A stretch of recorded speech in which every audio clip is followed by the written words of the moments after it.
I was at my gym and I was working out. So when D. Watson told me, look at everybody as an opportunity, I looked at this lovely lady. I'm like, surely, mate, she's got a property to sell. Huh? I walked up to her and I said, can I help you here? Because I feel like the workout that you're doing right now is going to hurt you back. And I would love to help you. She said, would you really help me out? I said, I will only help you on condition. She said, what is it? I said, have you got a property for me to sell? I'm your local real estate agent. She's like, do you know who I am, young man? I said, no, I don't, but I would love to know. So she's like, come out to the car park. I left my workout. I went out to the car park. So then what happened was she's like, I'm selling this off the plan tower. I looked at the bill. I'm like, whoa. Yeah. I was like 20. I'm like, Jesus, man. Like, how do you even get to sell a project like this? Yeah. This is like a dream come true. Yeah. She's like, come into my office Monday morning. We'll talk. Wow. I went into this office, mate. It had like gold, like strips on the walls and, you know, gold bloody door panels. I'm like, whoa, is this like a dream come true or what? How can I, 19, 20-year-old from the ghettos, walk into an office like this? No one's ever lucky. I think the only luck you get in life is where you're born and then you make the rest. Stick around. It's going to be a good ride. When I walk in here, I want some quotes. I want to get inspiration. I've walked in and Benny's gone and graffiti and everything. This is work in progress. There's some quotes coming, but shout out to Cammy K and Tristan, a couple of schoolmates that come in and got it done for us. Nice. Done a good job, yeah? Yeah, it's awesome, man. I just can't read my quotes. Get inspiration. They go over the top. So by next week, we should have some quotes and we'll be 100%. Yeah. Hey, just on shout-outs, now that you shout out your mates, I can't believe the amount of feedback we're getting from everyone, you know, on socials and even a few emails. Oh, yeah. Just from the people listening. It's amazing. We thank you so much. We're very humbled by it. We didn't think we'd touch this much people, and we're trying to get back to everyone, whether that be through the socials or an email, and maybe send a gift here and there. But yeah, we really appreciate it, and it's good to see you guys are loving it, I guess. Yeah, man. It is, man. It's fucking crazy. It home, doesn't it? When you read it. Yeah. You read a heartfelt one that... That's what we do overnight. We just flick them around between... to be honest, to the people at home, we sit on the couch flicking around these nice messages that we keep getting. So we're humbled, man, because we didn't see it coming. When the first, they started coming in, it was more of a shock than anything that, people are reaching out. So it's been freaking cool, man. And like we've always said, we've joked at the start about being the number one pod, but we're pretty much there now. Like we're touching people out there. So I've actually got one more shout out. I want to shout out a guy called, there's good people in this world. His name's Derek from Castaway Studios. As everyone knows, we've sort of moved studio, so we've been frantically trying to keep all the balls in the air. We've had some audio issues the last couple of weeks, and last week was a disaster. We just didn't know our way out. And shout out Derek last Sunday. Random dude called him up, Castaway Studios. So if you're looking to do a podcast, looking for some help, go see Derek at Castaway Studios because he is genuinely the man. I'll get Dezza. Good work, buddy. Are we anyone else you want to shout out, boys? I've got one more, actually. Just a quick one. Last night, my hot water service shit itself. It's brand newy.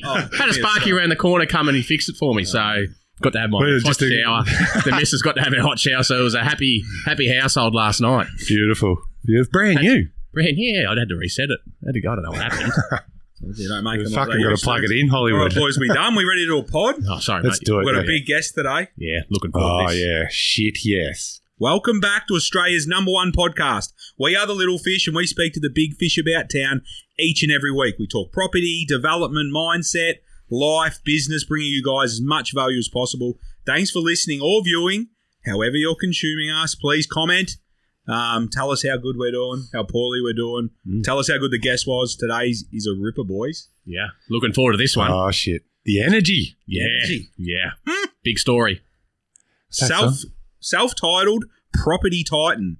Today's guest holds the title for the world's fastest real estate agent. After selling a 3-bedroom Melbourne property to an investor in 15 minutes 15 minutes? It was listed. 15 minutes.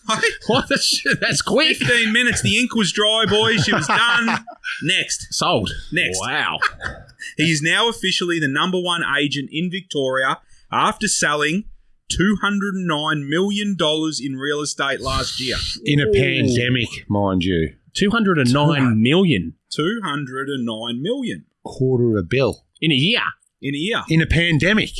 In 12 months. Fuck. That's rapid, boys. After After migrating to Australia at just 13, he spent the years scaling the real estate ladder at record speed, eventually forming his own agency alongside his three brothers in 2009. To date, Zed Real Estate has amassed more than 40 staff and has sold upwards of $1.4 billion in property in that time. We're reeling off some big numbers. Bills. I love hearing bills. He spent the first years of his life living with 14 people in a 2-bedroom house after his family fled the Taliban. Now he lives in a $5 million Bayside mansion, driving a $500,000 Lamborghini. He's done the hard yards, boys. Now he's reaping the rewards, and we're about to hear all about it. Oh, bring it. Have it up for Zed Nasheet. Yes. Hey, man. Nice. I want to know. I got first question, boys. First dibs. Okay. What colour's the Lambo? and does he park it next to yours? Hello, boys. Good, mate. Good. Thank you for having me. Thanks. Colour? We want the colour. Yeah, we need the colour. It's pink. PK reckons there's a few getting around. I don't know. I've seen a few colours, but I'm not sure. I feel like if you have a sports car, it needs to be a Lamborghini needs to be yellow, a Ferrari needs to be red. Yeah. But this one's orange.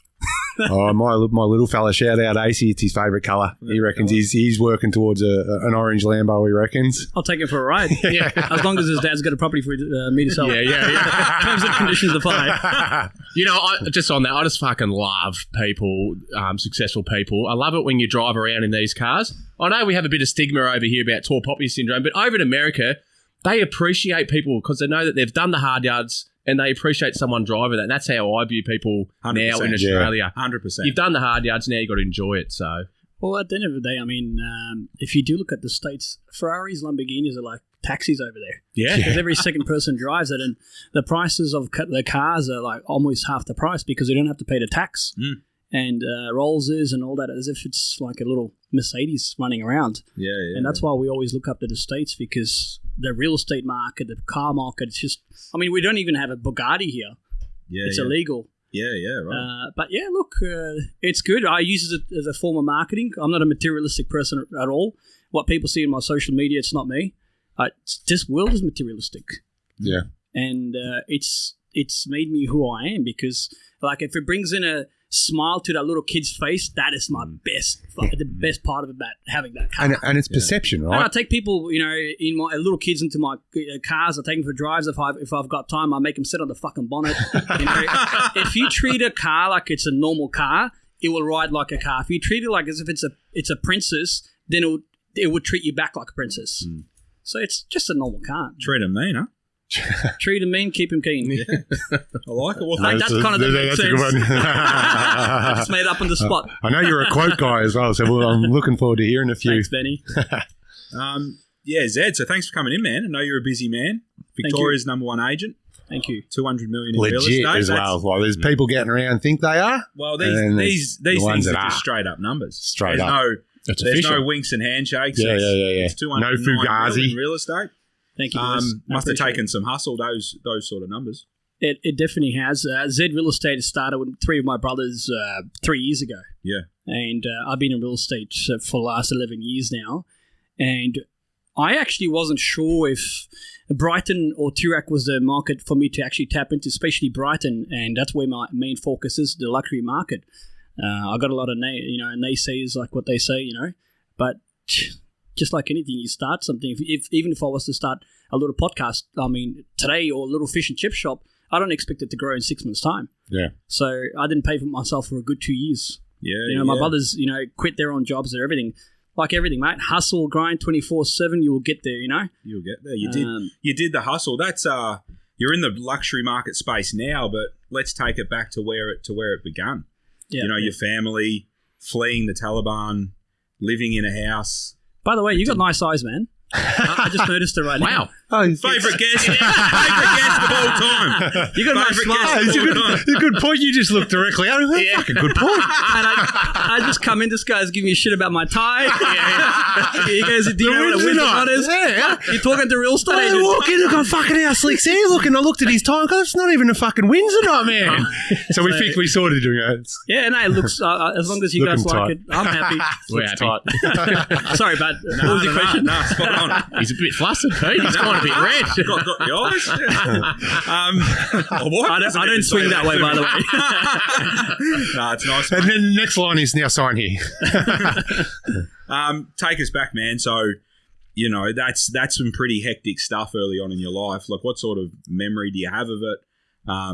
Crammed in, living in a two-bedder with 14 people. Like, that's doing it tough. One of the biggest drivers that I do have right now is that I've come from poverty, and that's what drives me. I was 13 years old when I came to this country. We had to migrate to Pakistan because of the exact same reason what's happening right now. The Taliban's coming in and taking over the country. Yeah. And right now, music is banned in Afghanistan. It's the only country in the world where people aren't allowed to listen to music. Wow. Musicians are jobless. Like, you just think about it. I didn't know that, man. Yeah, there's no, singers at weddings. There's literally nothing. They've made up their own fucking religion, man. And they make up their own rules on the spot. So it's either their way or the highway. So then you can imagine, Dad had a good job. My family was very well educated. They had to escape everything. Dad left bags of money to try and run away so that he could have a comfortable living for us. So we had to migrate to Pakistan. And look, everyone's got their own experiences, but in Pakistan, we weren't welcomed as well. Dad wasn't welcomed. And I was 2 years old back then. So I can't remember much, but from the stories that my older brothers and my dad tells me, there was that much racism going on in that country. It was ridiculous. So none of the migrants would welcome. I'm not bagging the whole country, but this is just our personal experience that we had to camp out and we had to look for food. We weren't allowed to, work. And Dad did everything he can. Whether you wash dishes, whether you clean toilets, whatever you can to try and put food on the table. He always told us, as long as the money is earned in the right way, the most ethical way, there's no such thing as a big job or a small job. You just do it, and you just got to keep striving till you fucking survive. What a legend. And, that was his mindset. He is literally a hard worker. He used to get up at 2 a.m. in the morning so you can go out and stand at the front of the bakery to bring in food for us, including water. So they have to hold it on their shoulders. So those type of hardship, that the stories that he tells me, it gives me goosebumps, and it gives me that drive. I'm like, you know what? We're so fucking fortunate that we're in Australia. We are sitting on a gold mine in here, and you can just reach out to the fucking stars, and if you can't reach there, you're going to land on the clouds. And I haven't said this. Millions of people have said it. So that poverty that I went through, I had my first proper shower when I was 13. I don't know what fucking shower heads and shower handles were. We had buckets, and we had to pour them on top of our heads. Like, I hadn't ever seen a swimming pool. And you didn't know any different. I didn't know any different. I had no idea. Like, we had to share a toilet. We had to walk to school for 10 kilometers so we could get to school, where we were disadvantaged again. Like, I remember when I was little, Kais, my older brother, and T, my older brother, he's only a year older than me, and Kais is 5 years older than me. Like, we would have rice, and he would put in bread into a bowl saying, boys, pretend this is chicken here. That's how fucking bad our lifestyle was. Yeah. It's true. They look at all these materialistic fucking cars and houses and luxury. I don't give a fuck about any of them because you've got your health, you've got your wealth, mate. People forget about it. And you've got perspective, right? I feel like that perspective of seeing the other side has set you up for that success, right? Because you understand if you don't know any different, you didn't know any different about the showers. Some of people growing up in countries like Australia, Melbourne or whatever, all they know is the showers. So they don't have that other perspective. So they don't appreciate what's in front of them. Whereas you've come from somewhere where it was completely opposite. So you come in and go, what? This is like Disneyland, man. Like fucking, there's opportunity everywhere. While, the average Australian might be sitting there going, oh, what am I going to do? The equality. Yeah. There's no such thing as class. Over there, and that's why most Australians appreciate what we have back at home in here is when they travel to Thailand or Bali and all that, they look at their lifestyles in there, and it makes you want to appreciate what you have in here. That's why they say home sweet home. We're so fortunate, mate. I'm so fortunate to call myself African Australian, mate. It's the best thing that's ever happened to my family. Our family's all scattered around the world, but poverty is probably the best thing that's happened to me, and that's where my drive and the perspective bends right. That's where it comes from. That's great. Can I ask what made your family come to Australia? My auntie's been living in here for the last probably 40 odd years. Right. And she migrated here and she loved it. So she sponsored us here. And after applying 20 or 30 times being rejected, you know what they say, persistence pays off. Yeah. So finally they accepted our application, and then we migrated to Australia. And can you remember at 13, because I've got my daughter's 12 now, and I feel like she'd remember. So at 13, touchdown in Australia. Talk us through it, man. Is it scary? Is it scary leaving what you know? Yeah. My dad yelled at us, me and my brother T, whilst we were playing video games for the first time. Inside the airplane, like, we've landed, boys. Let's go. Yeah. They're like, fuck. Let me finish this. Playing this thing that you press the button and shit, Dad. So those were That's our wild. experiences when we landed in here. And the first thing that I actually went to the shops, I think it was like Coles or Safeway, I can't remember.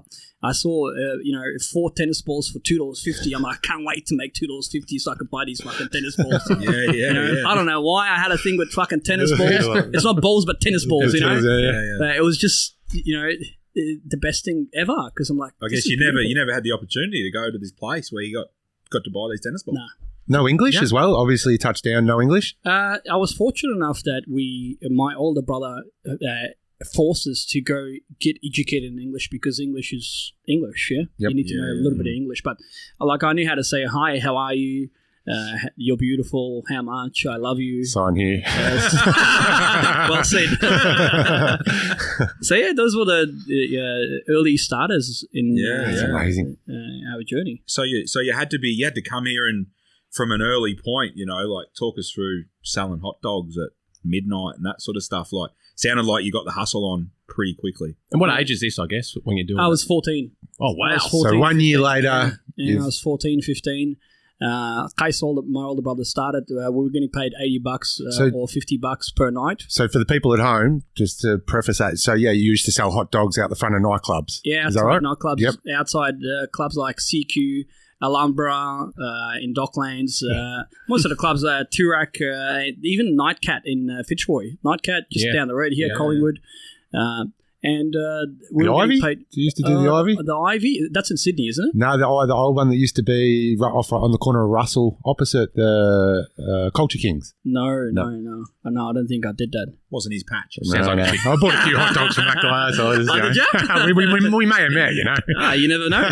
You never know. Sounds like you would have paid more for your hot dog because you used to negotiate the price up. It wasn't me then. You didn't want to buy hot dogs at that time, mate. I started selling hot dogs, and I was meant to sell them for like $4 each. I ended up asking the question. I'm like, this is easy, because over here, people don't really ask the question. Yeah.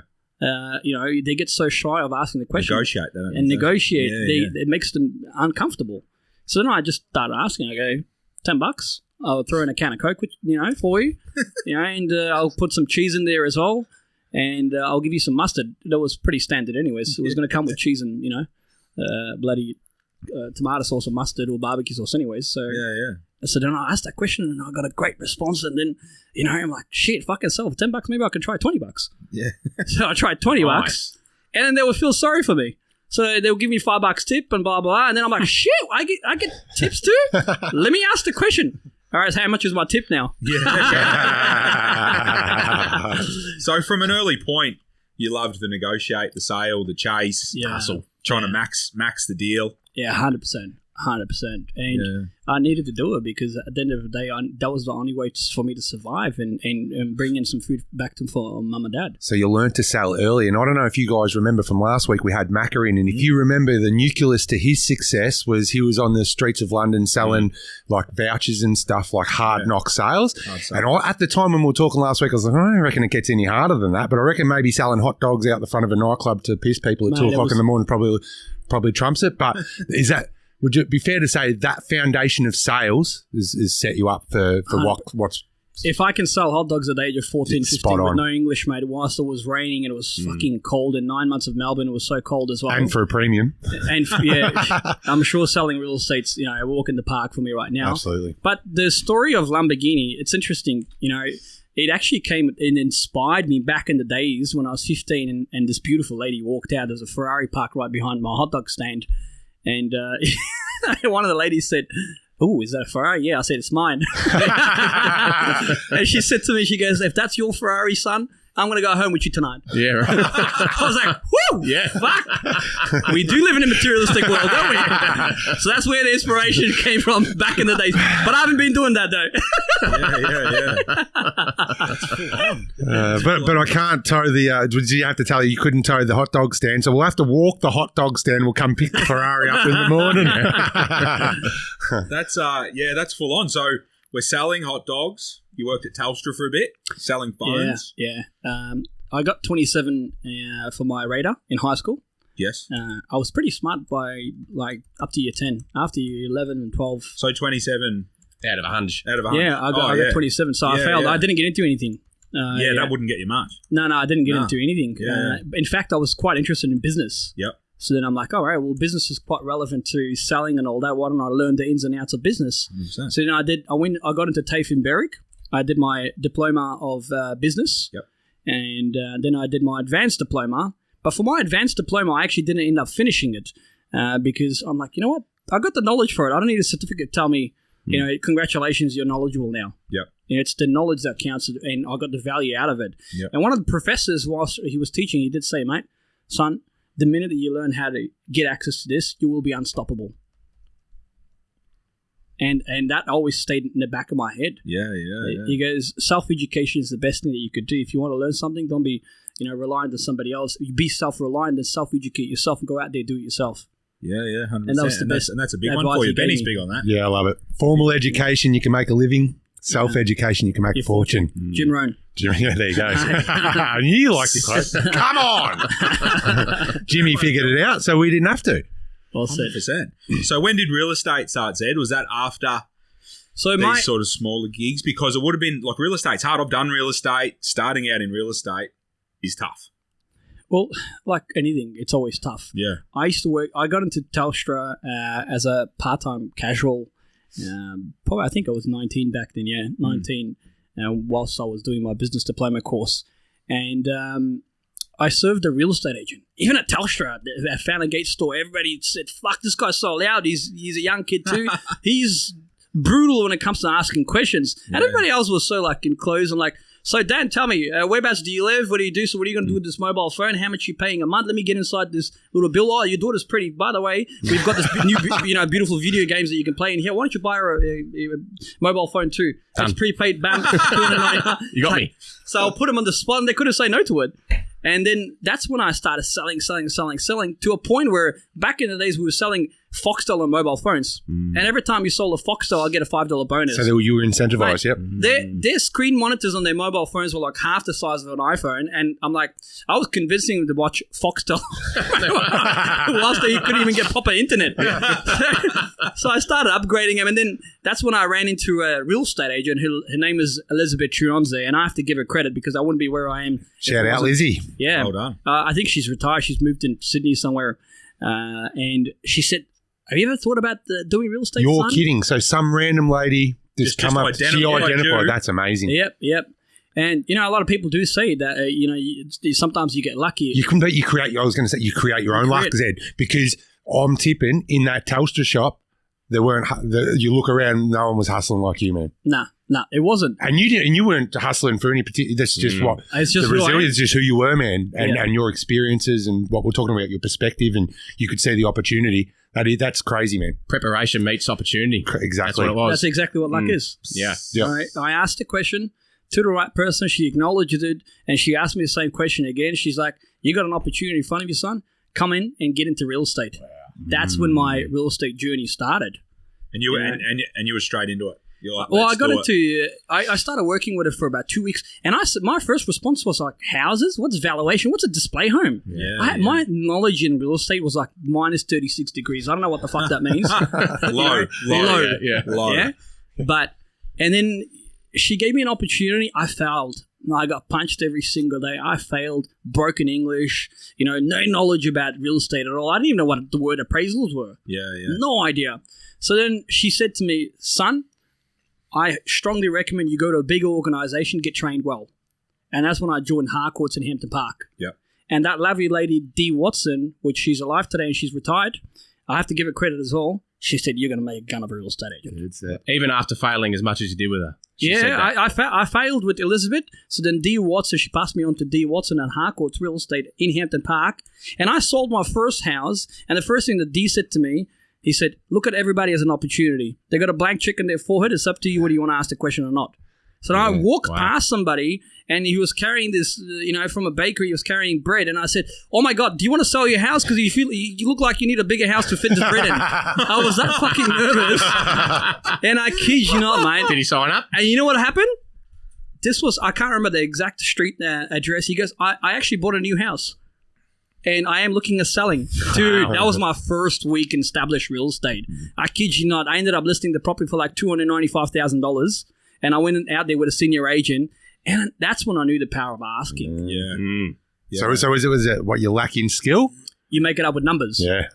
So that's when I asked the right question. So just ask enough people, pick up the phone, get knocked down enough times, and you just keep, But how do you control the ego when you keep getting no's? That's the thing that a lot of people probably... Yeah, how do you stay up? Yeah, how do you stay positive and confident when it's fuck you, no. Well, the more no's you get, the closer you get to a yes. Yeah, that's and it. you need to understand what sales is. Sales is a numbers game. Some will, some won't, so what next? Say that again. Sales is a numbers game. Some will, some won't, so what next? So that's, in fact, they named the shop after me in Melbourne. The reject shop. You've been rejected that many times. Get rejected. Yeah. You got to do the things that other people aren't willing to do so then you can get comfortable tomorrow. And you just do it with a smile and move on to the next. Some will, some won't, so what next? And I take a lot of criticism. I take it on like a champion because at the end of the day, life is 10% of what happens and 90% how you respond to what happens. Yeah, I love that. That's how I look at it. So you genuinely had to get to a place where you were excited by the no because every no was like a yes, because you really need to get down and believe it deep. Otherwise, those no's will affect you. Peter, if I didn't ask that question to that guy that walked out of of a bakery, that wouldn't have built my confidence level.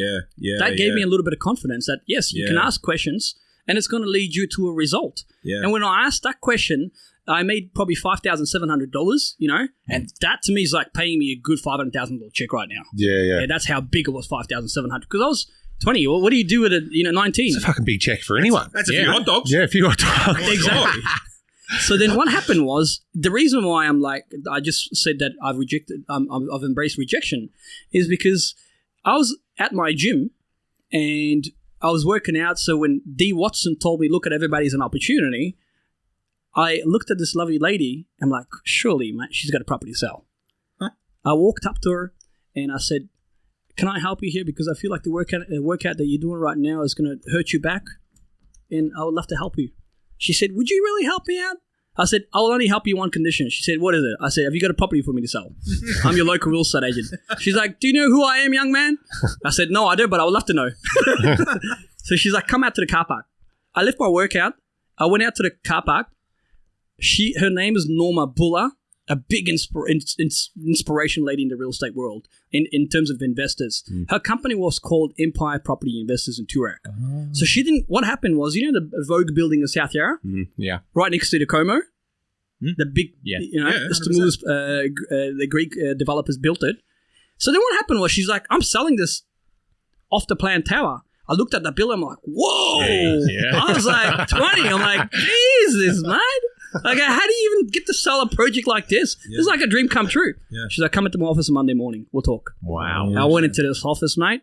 I was 19, 20. I can't remember how old I was. I walked in.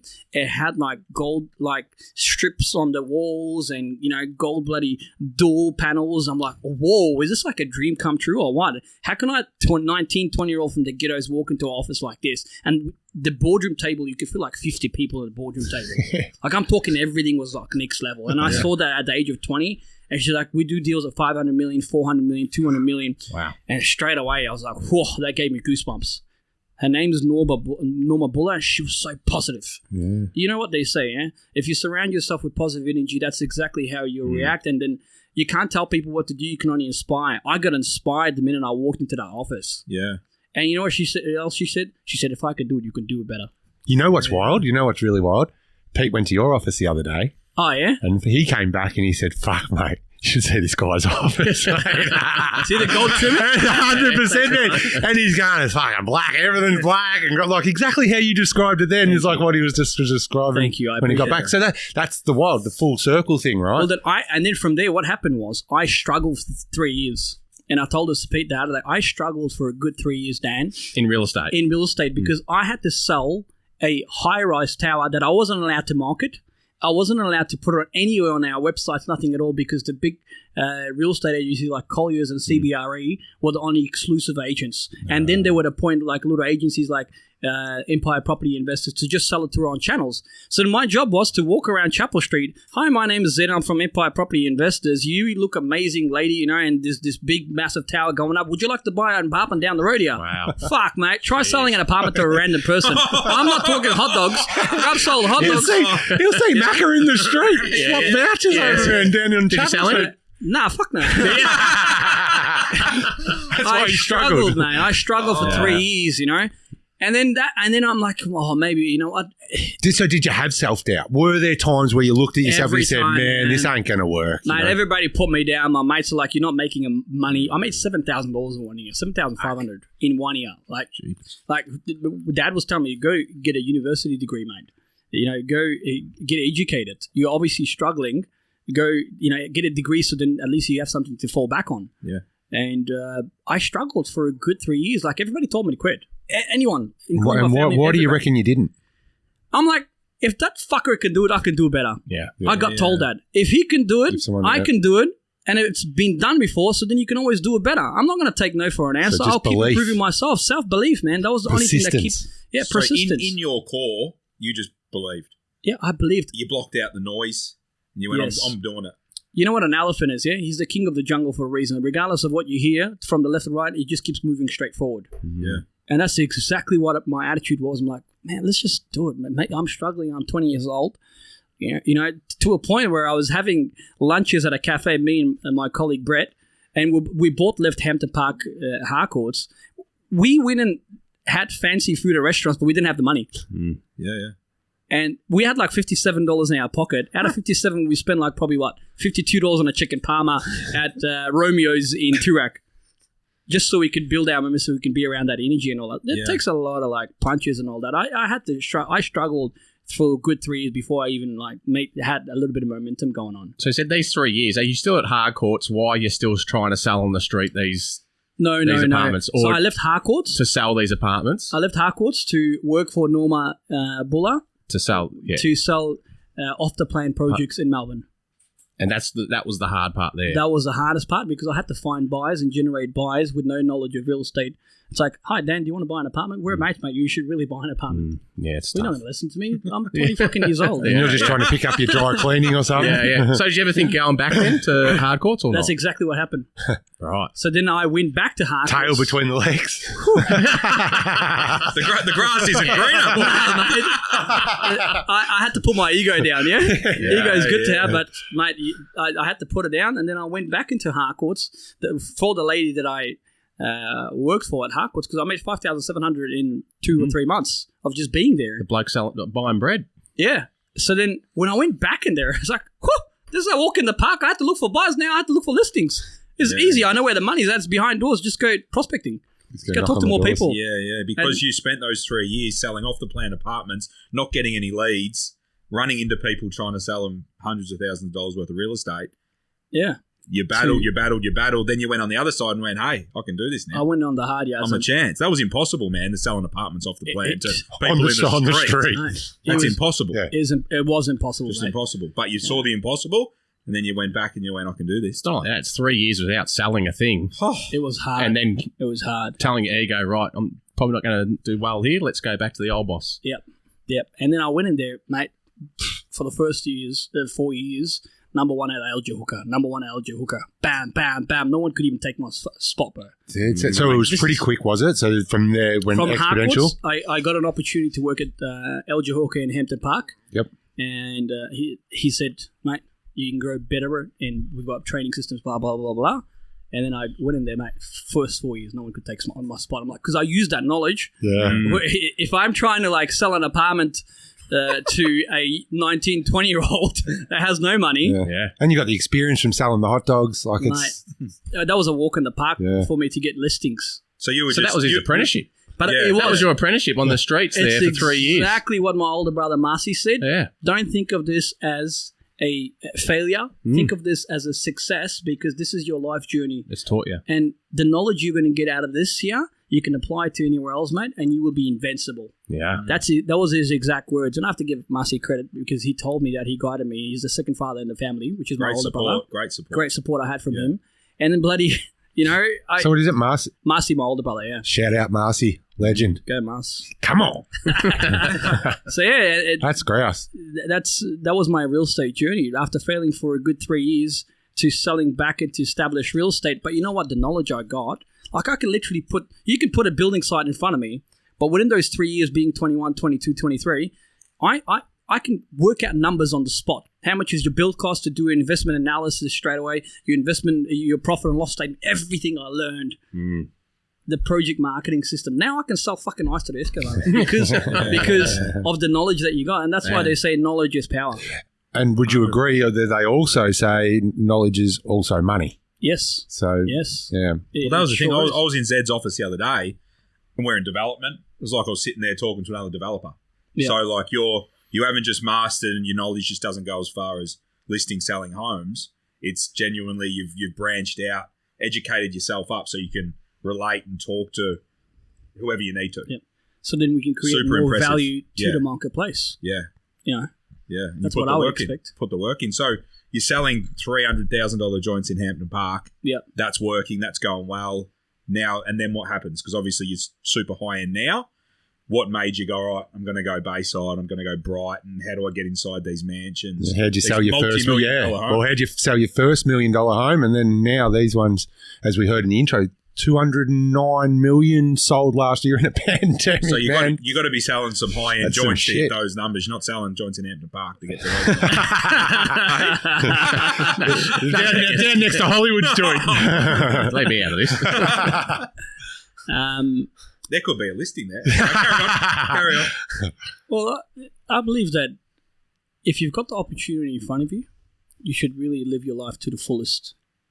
See, you probably notice a tree grows as tall as it can. Why can't humans? Yeah. And that's why the 20% make it and the 80% don't make it, because of that drive, because of that purpose. So then I'm always up for a good challenge, and I love putting myself in the deep ocean so I can learn how to swim myself and survive.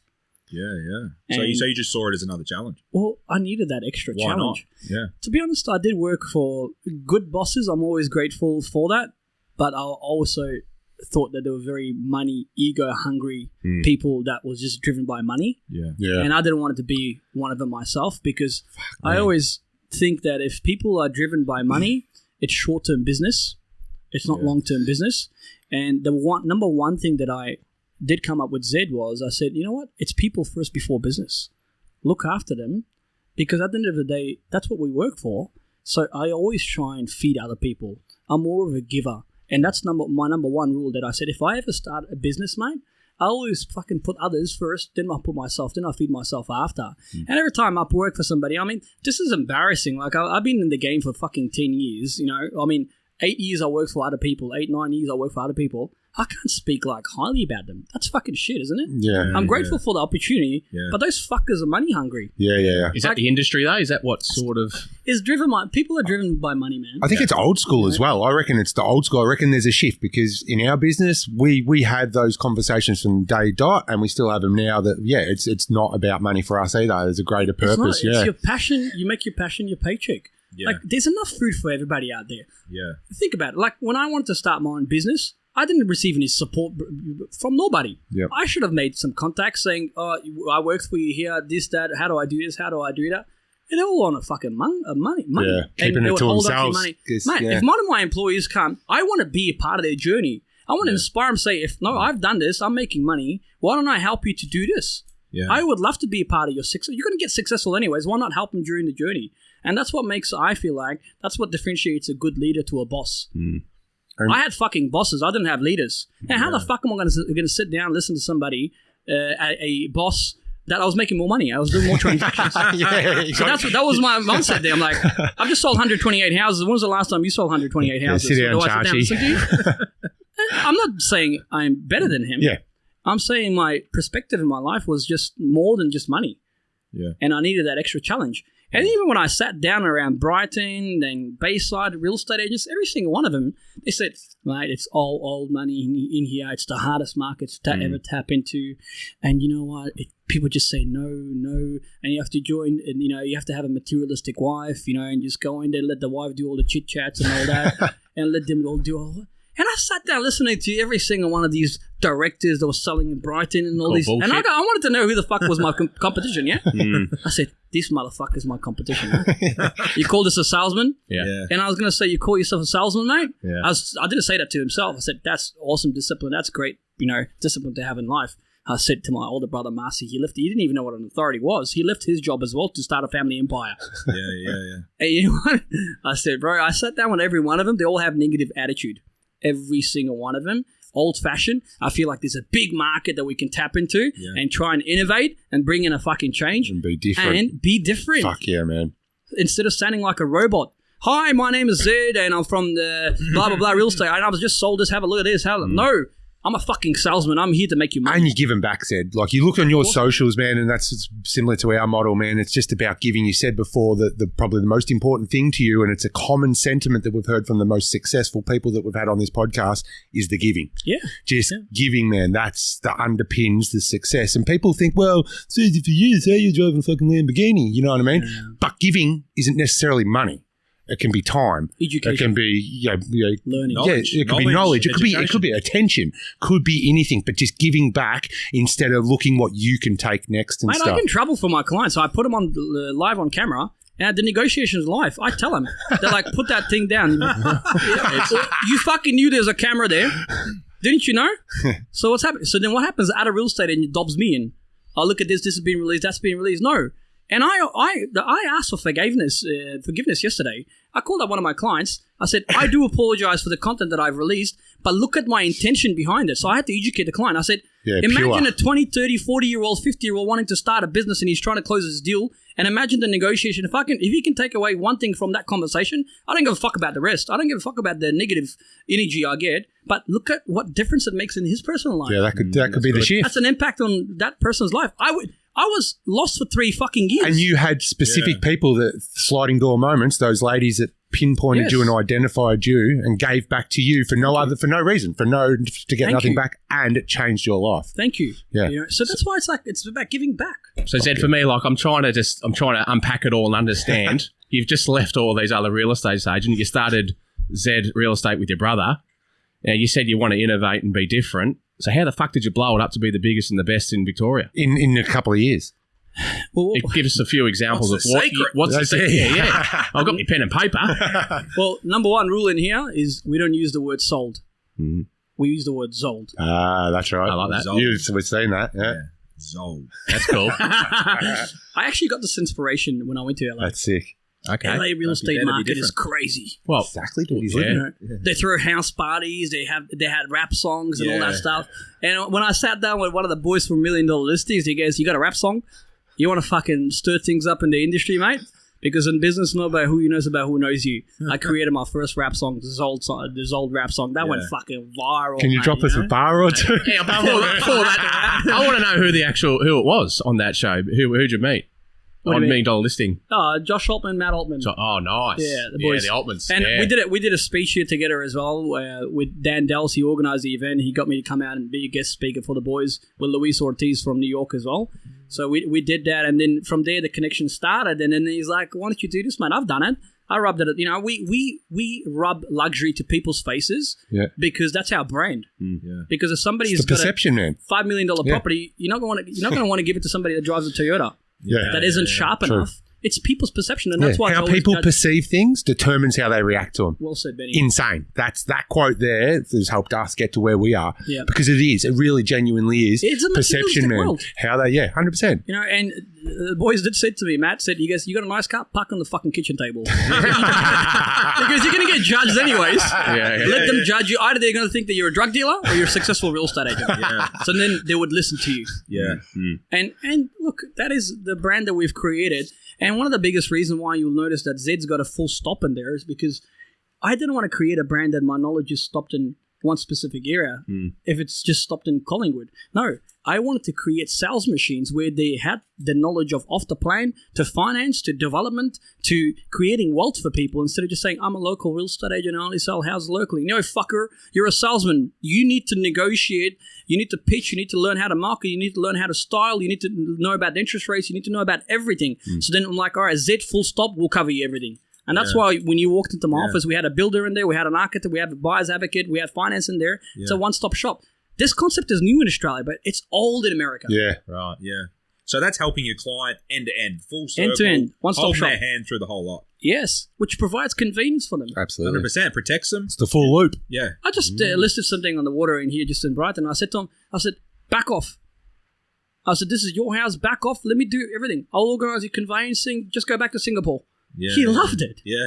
Yeah, I do charge more money than others, but it's value. Yeah. It's convenience. People are happy, generally speaking, people are happy to pay more if they're getting the service, right? If they're getting the value, man. It's not necessarily a race to the bottom all the time like people think it is. It's not. It's, you don't battle your competition on price. It's on value. One of the biggest things and the best things that I actually learned was from Kevin Panuza, and I have to give him credit for this.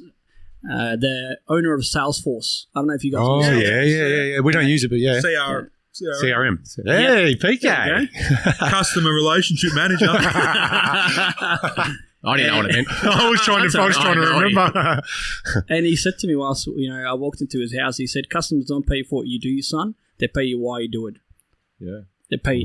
It's that why. Why, yeah. You got to sell them the why. And you have to. The Simon Sinek. He's a why guy. Yeah. We hear that a lot, though, the why. Yep. That why. And 100%.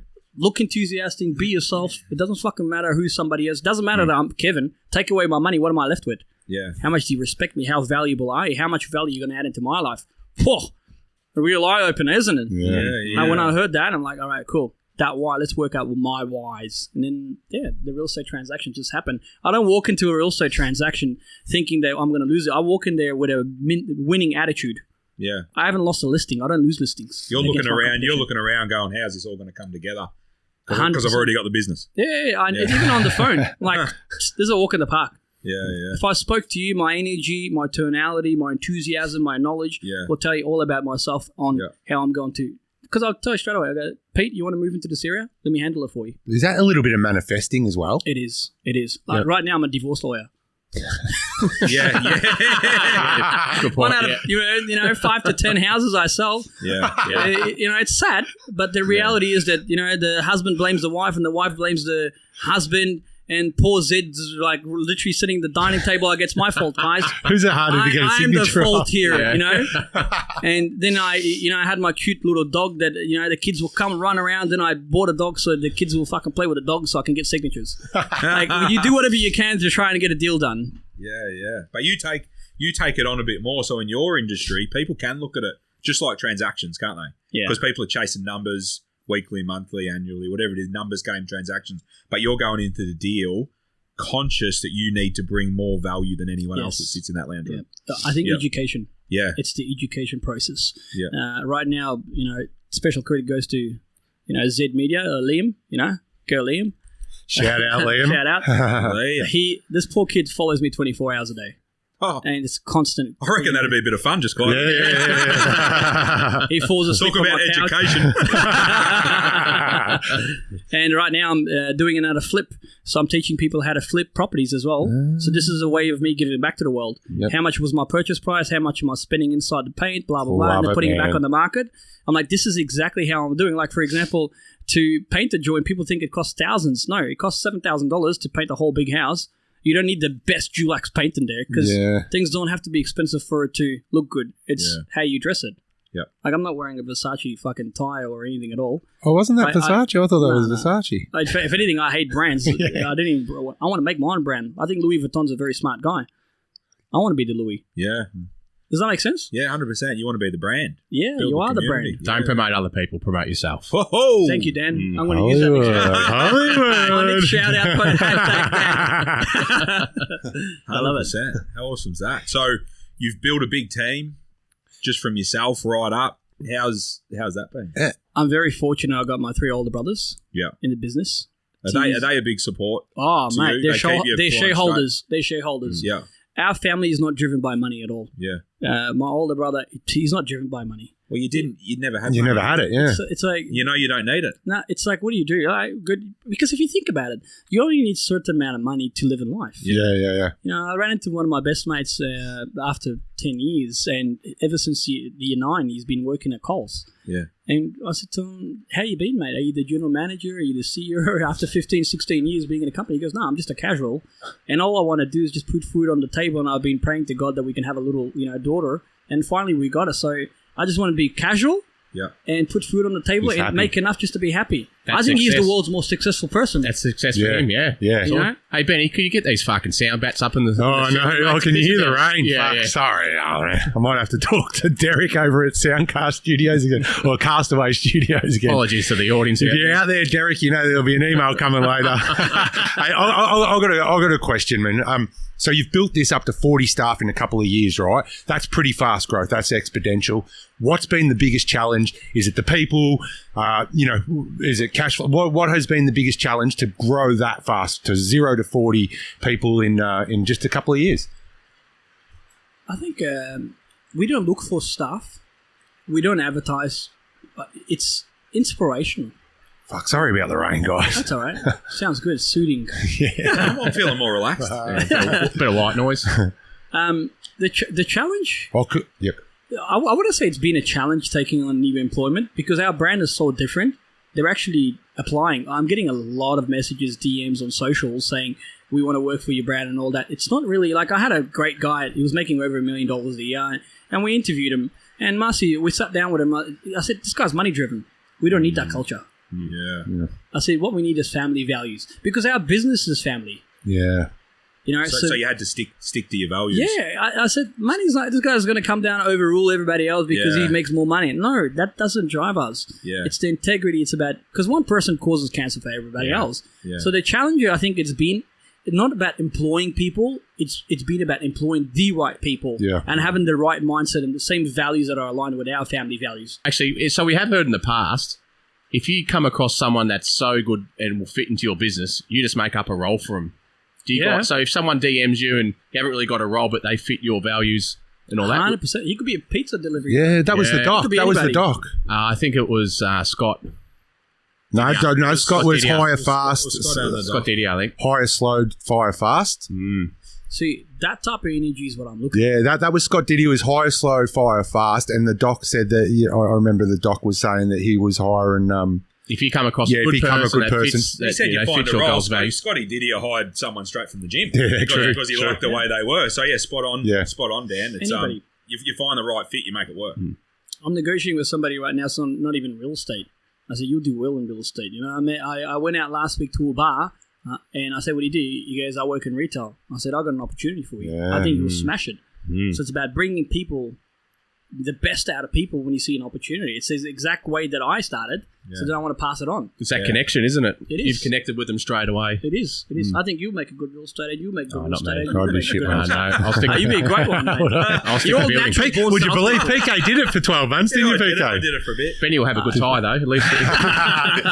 Windsor. I had to learn how to do it, Ty. Yeah, you would have done a Windsor. I'm not a private school. I still And Mum remember- thought I I still didn't remember the learn anything. I still remember the day Pete rocked up to my house in Seddon with the suit on. I think it was one of your Oh, it first was days. like- Trying to get the listing. Trying to get this thing. I had the YouTube clip on. He was Trying good, to do but the he tie. was like you, Zed, man. I remember you did it for 12 months, man, and he won't say this, dude, but he went in 12 months, knew nothing, dude, and he fucking killed it, man. Yeah. And he left on his own accord because he just said, this is not for me, and we were doing our own thing, and we've gone, no, started no. developing, We yeah. started developing, do you know what I mean? But yeah, he was wired very crazy, similar to you, man. Because he was genuine. 100%. And Yeah. people connected with Yeah, that. he was You had pure, to- you have- 100%. Yeah. Authenticity. I think you have to be true to yourself Yeah. if you're in that space. You can't put up some facade. You can't be like, I'm going to do it like this guy. I'm going to do it like that guy. You got to do it like that guy. Yeah. Or this guy, that guy. Be You just- yourself. 100%. You got to be yourself, but you got to work your face off as well. Well, you don't It's tell hard what- yards. It's hard You work, don't man. tell people what they want to hear. You tell them what they need to hear. Yeah. Correct. Yeah. And not many people like to face the reality. That's why they overpromise and underdeliver. Yeah. And this is one of my pitches I use. Yeah. I go, I'll overdeliver but underpromise. Yeah. You'll have the house sold. Like this morning I promised, I said 21 days this house will be sold. Yeah. congratulations, let's celebrate. Where are we celebrating? This guy's thinking, what the fuck's going on? He wants to sell my $3.5 million home in 21 days, and I've just interviewed like 4 other real estate agents. So we're going to get back to you with our campaign process, and I'll let you know how much the staging is going to cost you. And here I am. I'm like, all right, so we need to move that couch from that side over here, and that table's ugly, so I got to get rid of that. And see that portrait over there? That's ugly, and we got to put that TV up on the wall. So I'm going to send Dino, my tradie, in here. In the next 24 hours, everything will be set up. Congratulations, we'll be live on the market. So as a vendor, I'm going, this guy's already into work. Yeah. I got Zed out here. I got the other agents lined up back here, still waiting to go. This guy's still already trying to sell it. Well, even the other listing that I got the other day, it's in BlackRock, and I said, if you don't mind me asking, what made you pick myself as your agent? He goes, well, those guys wanted me to stage the property. They wanted me to paint the fucking house, and they wanted food in front of them. They wanted me to feed them as well. And he goes, you're the only agent that said keep the tenants in there because they've been in their property for over 10 years. So it's only the right thing to do by them. They're elderly people, and work with them, not work at them. And make sure that you go in there and make sure they keep it clean. So if I was to sell to another investor, they get to stay in there as well. He goes, that's what I loved. I loved your humbleness. I felt your authenticity. You told them what they needed to hear. Not what they wanted to hear. I told them exactly. I didn't care who you was. And I swear to God, I said, I'm the most expensive agent out there. He goes, I didn't care how expensive you were because you were providing convenience and you were doing the right thing by them. Value, man. Value. Value's right up here. Well said, bro. Are you expensive, sir? Fucking at one point, I'll tell you what happened. The local paper, I actually advertised myself as the most expensive agent in Australia. This is in the paper. And I sold 28 homes in 31 days. Like from that campaign. No. I actually sold 28 homes in 31 days. That was a record that I actually hold. All at 3.5% commission. Now you do the numbers then. I'll tell you what, boys, that's solid. I haven't heard 3.5 for a while. We don't pay 3.5. I don't even want to hear 2. But the sale price was much lower though. Yeah. That's a house today. Nearly. Huh? That's nearly a house a day, yeah. Maybe had a couple of Sundays off in there, did you? Yeah. That's crazy. So what I'm getting out of this is obviously you're getting the work hards out of it, but creating value for your marketplace. Yeah. So whatever your business is, whether you're a plumber, a builder, or even if you're an employee, creating value for those people that are going to appreciate it and then give back. That's how you're gonna climb. Well, because it was that value that you gave, you didn't even realise you were giving in those early stages. Yeah, that the people, Telstra, the hotdogs. The Telstra that they identified and said, look at this guy is going to be good. And you know, it was just by the value you were giving them or the business, they identified you and gave you the next opportunity. Well, giving is what is it? Tell me. Key to success? I don't know. No, giving starts the process of receiving. So the more you give, the more you receive. I fucking haven't heard that one. That's a good one. So that's why I always give without the intention. But most people when the bushfires happened, so many people called me, why aren't you helping out the Australian? I said, fucker, when you give, you don't advertise. You give with the true intention of just giving without expecting anything back. 100%. Like, I'm not going to put my fucking brand, on Breast Cancer Foundation. So look at what we did in here and all that Zed Real Estate. No, if I genuinely want to help somebody out, then I'm going to go out there out of my way to try and give, mate. You don't use it as a form of marketing. It builds credibility. Fuck the credibility. I don't give a shit about what anyone says. But you know what? It's about giving back. Don't brag on about it. Yeah, that's good. You don't need to brag on about anything like, this is going to bring credibility. Fuck the credibility. I don't need people's help to build me up. I'll do the right thing by these people to create values to genuinely help them out. Yeah. If I'm not better than you, you're not better than me. My job is to bring out the best out of you.